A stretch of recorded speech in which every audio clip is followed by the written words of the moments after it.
Hi everybody, this is Dale Sorgen, one of your candidates for the office of Governor of the great state of Washington, and this is a moment to imagine liberty.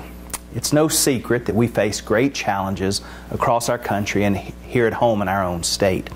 Our federal government has seemingly borrowed us into an oblivious state where an annual budget deficit of $1.5 trillion and a national debt of $15+ trillion seems to get only a passing nod.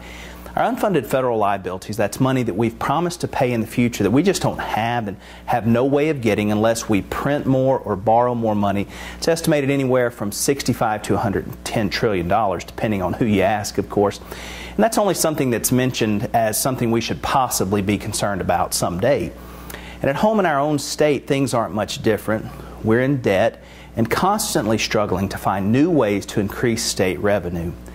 But it's estimated now that our federal, state, local governments combined now take somewhere between 48 to 54% of a worker's wages and taxes to pay for the things that we've authorized for them to do.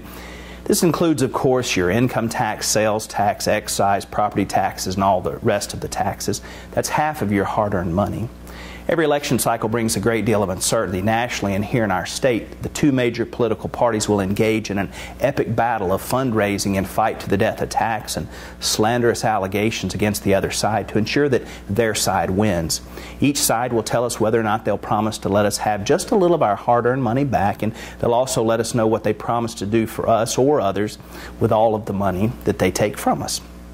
There's one thing that is certain, however, and that is both sides will use any means necessary and as much money as necessary to make sure that we know that everything that is wrong is the fault of the other side. And the only way to fix everything that is wrong is to elect their side to make it right. That is what they've done in all the elections before, and that's what they'll do again this year. But I have a question. What if our greatest problem is not the damage that the other side has supposedly done, whichever side that might be for you? What if our greatest problem is simply rooted in the control and power that the two sides have over us in our election process? What if they're no longer fighting for us, but just for their side, for their party? What if victory for them doesn't mean victory for the hardworking people, but instead victory for them is just defined by defeat of the other side? What if they are the problem that keeps us from truly attacking and solving all of our other problems?